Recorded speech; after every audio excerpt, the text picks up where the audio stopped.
Assalamualaikum warahmatullahi wabarakatuh. Pada video ini kita akan latihan soal PTS sekaligus mereview materi yang akan diujikan. Silahkan disimak baik-baik. Bila perlu dicatat ya kalau ketemu bagian-bagian penting. Kita masuk soal yang pertama. Berikut ini yang bukan merupakan langkah-langkah dalam melakukan metode ilmiah adalah apa? Kalau kita melakukan metode ilmiah berarti kita harus mengikuti aturan, ya kan? Ada aturannya, ada langkah-langkahnya apa tuh? Ada 6 langkah ya. Ya, dibaca lagi. Yang pertama apa yang harus kita lakukan? Menyusun rumusan masalah. Ya. Yang kedua apa? Yang kedua baru kita menyusun kerangka teori.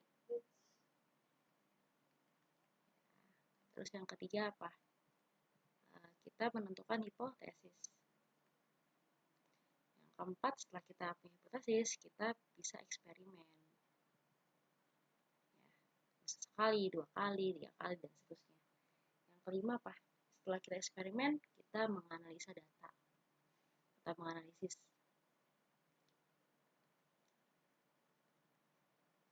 data dari eksperimen ini ya. Yang keenam, setelah kita menganalisis, kita bisa menarik kesimpulan. Oke, coba kita jawab ya. Yang bukan ya.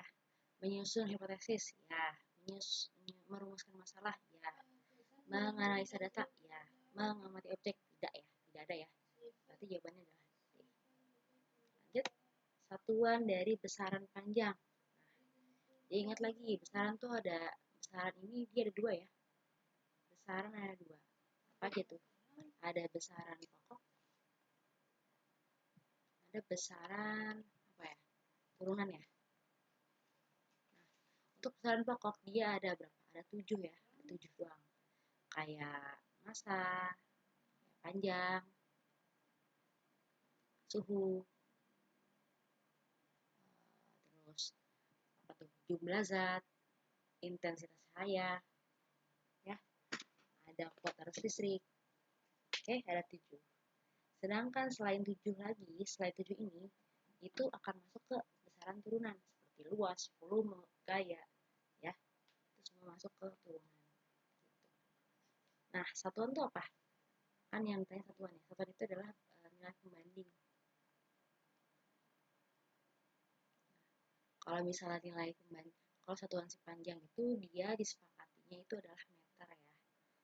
Ya, jawabannya adalah B. Kalau second itu untuk satuan apa? Satuan waktu. Dipakai untuk satuan waktu. Kalau kilogram untuk satuan massa. Nah, Kelvin adalah satuan suhu. Seperti itu. Paham ya? Lanjut, alat pengukur besaran panjang berikut yang mempunyai ketelitian 0,1 mm adalah apa? Untuk alat pengukur panjang biasanya itu ada 3 ya, dia bisa pakai mistar atau penggaris, bisa juga jangka sorong, atau yang ketiga itu bisa pakai mikrometer sekrup. Ya, oke. Nah, di masing-masing alat ini dia punya ketelitian yang berbeda-beda. Ya, gambarnya seperti ini. Kalau misalnya jangka sorong tuh yang ini ya, yang atas. Jangka sorong, kalau ini mikrometer sekrup. Kalau si mistar, baik lagi kalau misal itu dia ketelitiannya itu berapa? 1 mm. Kalau jangka sorong itu adalah 0,1 mm. Sedangkan mikrometer sekrup itu dia lebih teliti lagi yaitu 0,01 mm. Berarti jawabannya bisa dapat ya, si jangka sorong. Ya. Untuk neraca Ohaus ini adalah untuk besaran massa, dia untuk penimbang, dia kayak timbangan gitu. Oke, terus lanjut. Tumbuhan putri malu mengatupkan daunnya jika disentuh. Peristiwa ini merupakan salah satu ciri hidup apa? Kan kalau ciri kehidupan ada berapa tuh? Ada 7 ya. Ada gerak, bergerak, bernapas, tumbuh dan berkembang biak, gitu kan? Terhadap rangsang, beradaptasi. Nah, untuk khusus kasus putri malu ini, dia akan bergerak ya. Dia akan mengatupkan daunnya kalau disentuh. Artinya apa? Ini adalah apa nih? Peka terhadap rangsang gitu. Jadi dia akan bergerak atau akan bereaksi ketika ada rangsangan, ada sentuhan di sini rangsangannya. Jawabannya adalah C. Kalau tumbuh bukan ya, bukan. Kalau beradaptasi itu bukan. Beradaptasi artinya apa? Menyesuaikan dari lingkungannya. Ini gak ada hubungannya ya sama si putri malu. Atau berkembang biak, bukan. Berkembang biak itu dia artinya bereproduksi, bukan ya. Kita lanjut, tumbuhan kaktus mampu bertahan hidup di daerah kering. Kaktus mempunyai struktur tubuh khusus di batang yang mampu menyimpan cadangan air. Ciri hidup yang ditunjukkan oleh kaktus adalah apa? Di sini dikasih tahu katanya kaktus punya struktur tubuh khusus kan, ya enggak?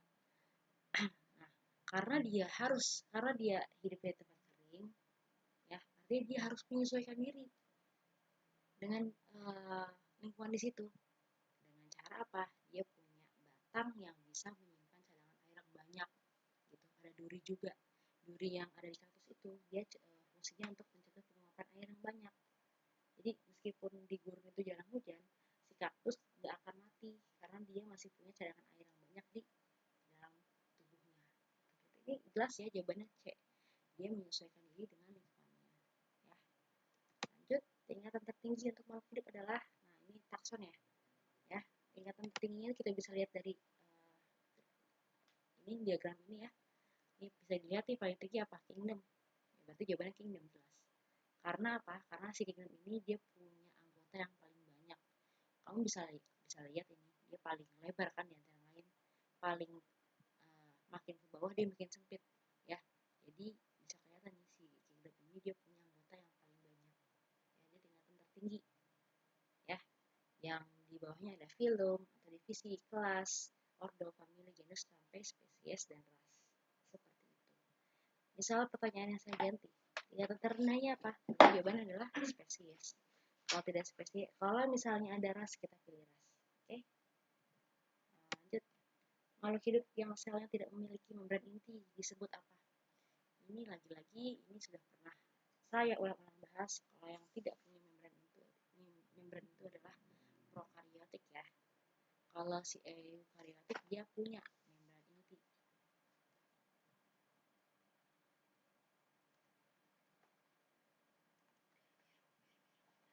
Oke, kalau fungi dan protista itu apa? Ini kingdom biasa. Beda bahasa. Ya, jawabannya adalah prokaryotik, dia tidak punya membran inti. Lanjut. Organisme bersel satu atau banyak tidak berklorofil dan bersifat saprofit merupakan ciri-ciri kelompok apa? Di sini sudah ada kata kunci nih. Dia tidak berklorofil dan dia bersifat saprofit. Saprofit itu artinya apa? Makan dan tumbuh di organisme atau makhluk hidup ya. Di organisme aja deh. Yang sudah mati atau membusuk. Apa tuh kira-kira? Apa? Menera bukan? Nah, kita lanjut lagi. Plantae bukan? Kalau plantae itu, semua plantae itu berklorofil. Ya, tapi sedangkan ini kan tidak berklorofil, berarti bukan ini jawabannya, ya enggak? Animalia itu hewan, bukan. Jawabannya adalah si fungi nih ya. Dia tidak berklorofil, artinya dia tidak bisa berfotosintesis kan, dan dia saprofit. Coba kamu perhatiin deh, kalau fungi atau jamur. Jamur itu kan dia hidupnya di apa? Di kayu lapuk, di tembok lapuk dia tumbuh itu. Kalau monera beda lagi ya. Dia tidak saprofit ya. Jawabannya adalah D. Oke, lanjut. Hewan berdarah dingin berkembang biak dengan bertelur dan dapat hidup di dua tempat, darat dan air. Merupakan ciri-ciri dari kelompok apa? Nah, di sini sudah ada kata kuncinya ya. Dia hidup di dua tempat. Berarti apa yang hidup di dua tempat? Si katak kan? Ya, si katak. Ya, amfibi dong berarti, enggak? Nah, kalau amfibi sama reptil itu sama mirip-mirip ya, tapi beda dong. Kalau amfibi itu dari kulitnya beda, itu kan kulit. Kalau reptil itu kulitnya bersisik. Nah, kalau amfibi itu berkembang biaknya bertelur. Nah, bertelur nih. Kalau misalnya si reptil, dia berkembang biaknya adalah bertelur, tapi juga ada yang bertelur sekaligus beranak. Ya. Jadi dia ada nggak cuma bertelur, tapi bisa juga bertelur dan melahirkan. Seperti itu. Kalau ikan tuh beda, ya. Dia hidupnya di air doang. Mamalia hidupnya di darat. Lanjut ya. Coelenterata merupakan sebutan untuk hewan apa? Kalau coelenterata, nah kalau ya kita sebutin aja nih. Hewan berongga apa sebutannya? Porifera ya. Kalau bertubuh lunak, masih ingat gak? Molluska. Kalau berpori apa? Oh, sorry. Ini porifera. Hewan berpori itu porifera. Kalau berongga ini yang coelenterata. Sorry. Berarti ini jawabannya coelenterata ya. Contohnya kayak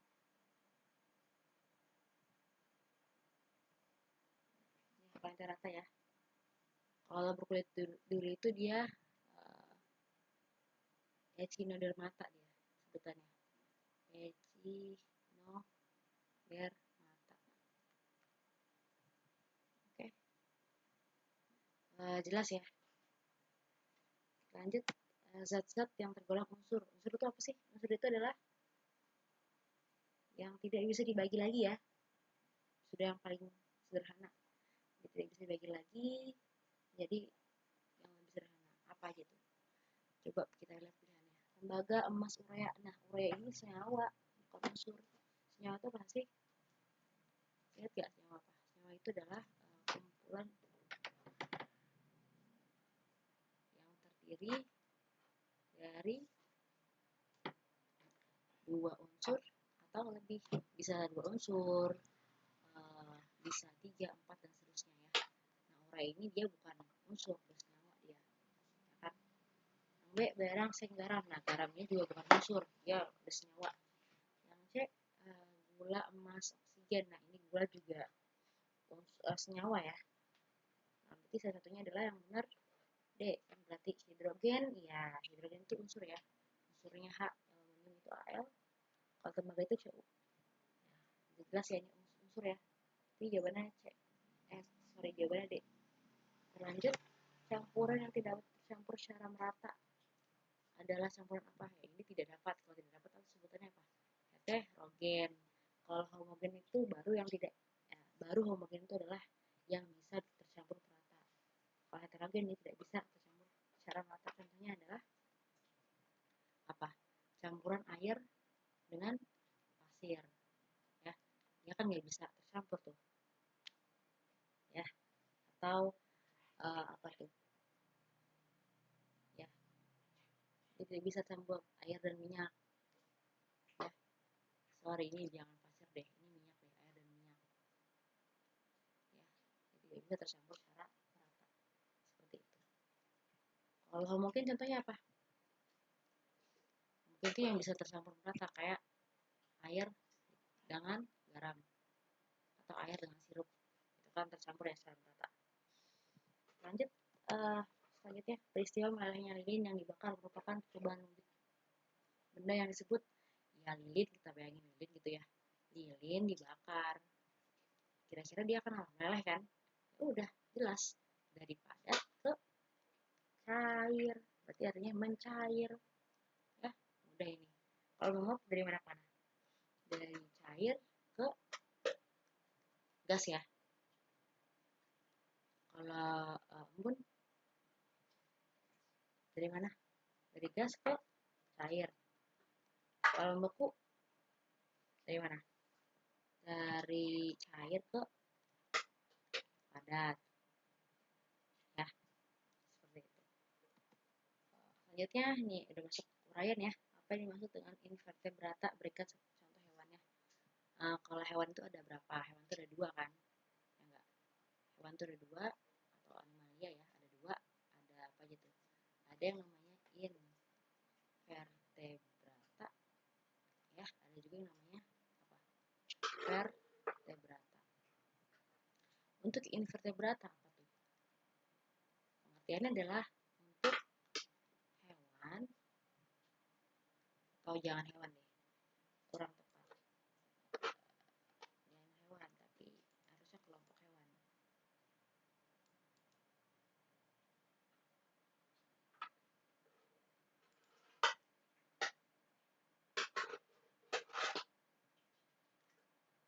Kelompok hewan yang tidak memiliki tulang belakang ya. Nah, contohnya apa? Contohnya kayak apa? Yang tadi tuh, hewan berongga, hewan berpori, hewan bertubuh lunak, hewan berruas-ruas, hewan yang apa tuh yang echinoderma atau berkulit duri. Itu semuanya masuk ke invertebrata. Tapi saya minta contoh hewannya, berarti apa? Kayak apa contohnya? Ubur-ubur, ya nggak? Cumi-cumi, ya. Spons, cacing, boleh. Atau lipan, belalang, juga termasuk. Udang-udangan, termasuk invertebrata. Nah, kalau yang vertebrata apa? Berarti kebalikannya ya. Kalau invertebrata itu dia tidak punya tulang belakang, kalau vertebrata punya. Ya, dia kelompok hewan yang memiliki tulang belakang.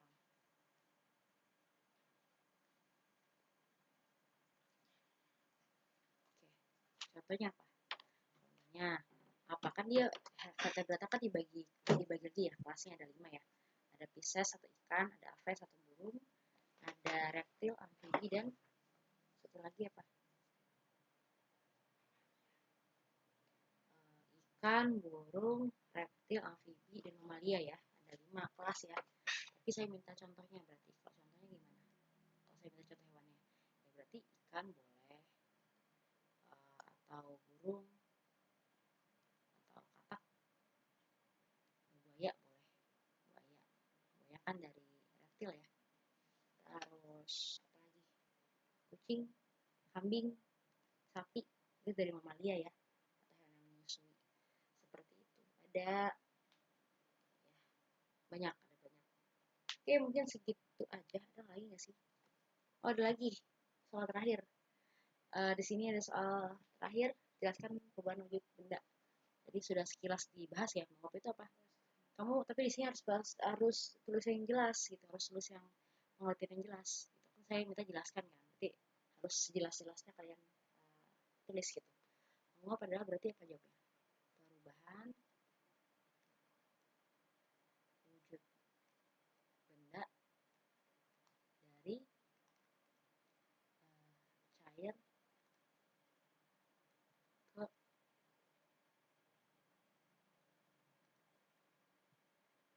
ke gas, kan? Ya, terus apa? Kalau membeku adalah perubahan